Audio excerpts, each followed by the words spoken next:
We've made progress in confronting climate change. I commended the Prime Minister for India's leadership in areas like green buildings and energy efficiency, and we agreed to a series of important new efforts, a clean energy initiative that will create jobs and improve people's access to cleaner, more affordable energy, a green partnership to reduce poverty through sustainable and equitable development, and a historic effort to phase out subsidies for fossil fuels. With just 2 weeks until the beginning of Copenhagen, it's also essential that all countries do what is necessary to reach a strong operational agreement that will confront the threat of climate change while serving as a stepping stone to a legally binding treaty. And to that end, Prime Minister Singh and I made important progress today. We reaffirmed that an agreement in Copenhagen should be comprehensive and cover all the issues under negotiation. We resolved to take significant national mitigation actions that will strengthen the world's ability to combat climate change. We agreed to stand by these commitments with full transparency through appropriate processes as to their implementation. All this builds on the progress that we made in Beijing, and it takes us one step closer to a successful outcome in Copenhagen. Well, once again, there's another budding scandal that is completely invisible to the people who do not watch Fox News. This joins the parade of such scandals as Van Jones who? Acorn with hookers what? And now the terribly titled Climategate, huh? Noel Shepard at Newsbusters found that after this thing started breaking late last week, there has been a total, out of all these networks, all of the stories combined from ABC, CBS, CNN, MSNBC, and NBC.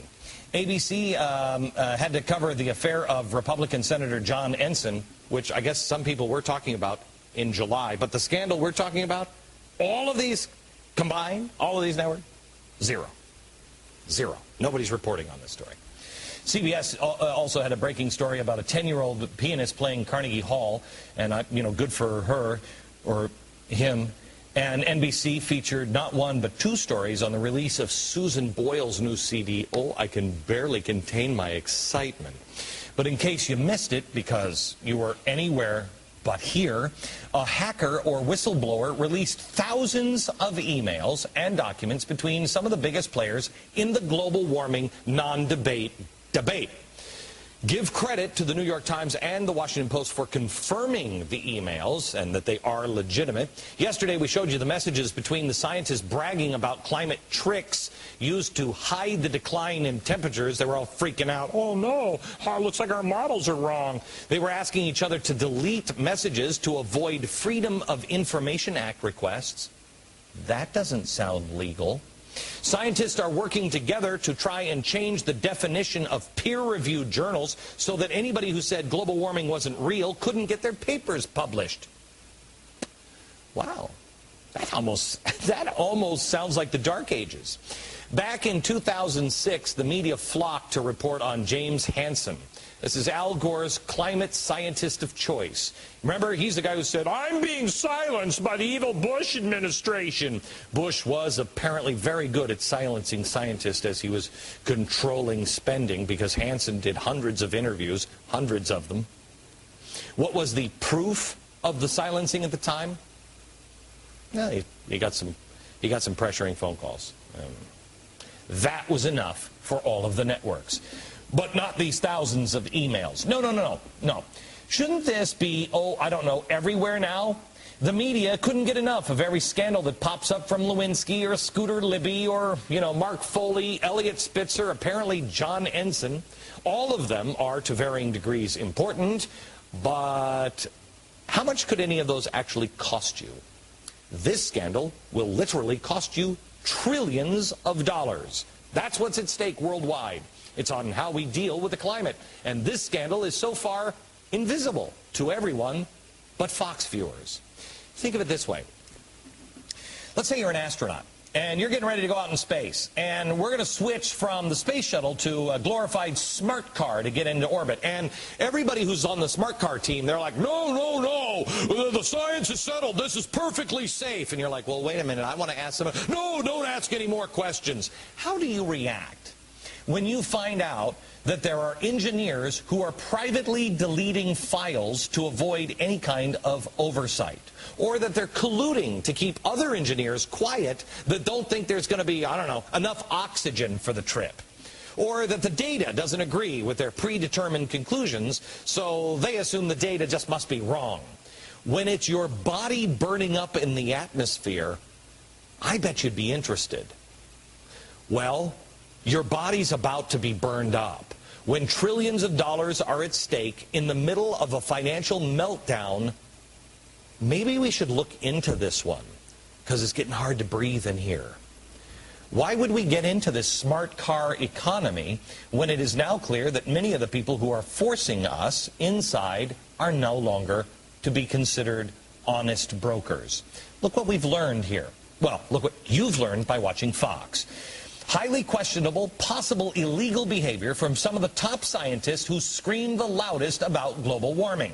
And on the political and economical side, the president hires Van Jones, who has admitted that there was a radical kernel in the green economy, which was an engine, quote, for transforming the whole society, end quote.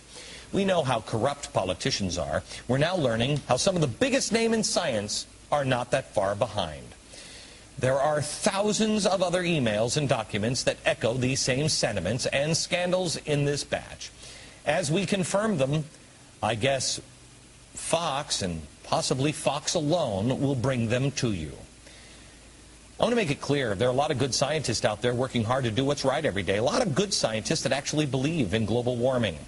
But even if you're a hardcore believer, when you look at these emails, shouldn't those scientists and all those hardcore believers say, wait a minute, let's clear this one up, because we're about to spend trillions of dollars, and it's based on the words of these people. I, for one, am not willing to risk our country and our world's economic future on an unsure solution to an increasingly unsure problem. But that's just in my head, that science is settled. This is a huge issue, and of course we have the Gitmo issue, and we have of course, the cap and trade is now taking a new turn. Jed, if I could, will you let me make one sentence? This is out of a speech that I made, Melanie, back on the floor of the Senate, and it was repeated. John Gizzi picked it up and put it in Human Events. This is 4 years ago. In talking about the science, cooking the science, I said I would discuss the systematic and documented abuse of the scientific process by which an international body that claims it provides the most complete and objective science assessment in the world on the subject of climate change, the United Nations, IPCC. Now, that was 4 years ago, so we knew they were cooking the science back then.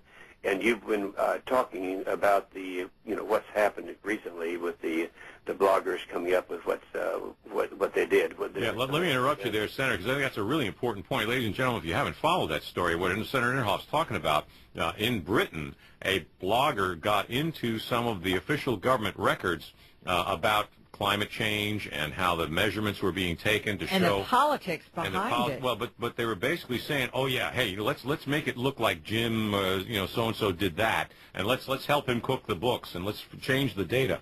Let's beat up people who don't agree with it. Yeah, but it's all a huge fraud. I mean, Senator, am I exaggerating? No, you're not. If you remember, mine was the hoax statement. That was, 5 years ago, I guess.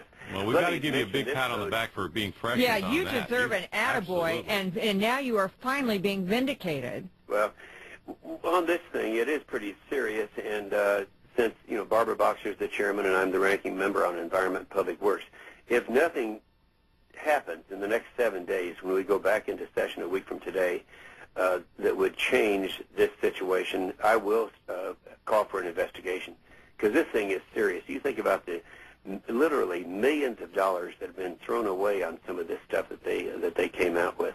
So what will you be calling for an investigation of? On the IPCC and on the United Nations, on the way that they cooked the science to make this thing look as if the science was settled, when all the time, of course, we knew it was not. Should somebody stop further spending on this until we get this investigation, Senator? Well, I don't know how you do that, though, because we're not the ones who are calling the shots. The interesting part of this is it's happening right before Copenhagen. And so the timing couldn't be better. Whoever is on the ball in Great Britain, their timing was good. Well, Senator, thank you very much for coming back and handling tiny little bit of heat from the kitchen. Okay. Thanks very much, Senator Jim Inhofe. You bet.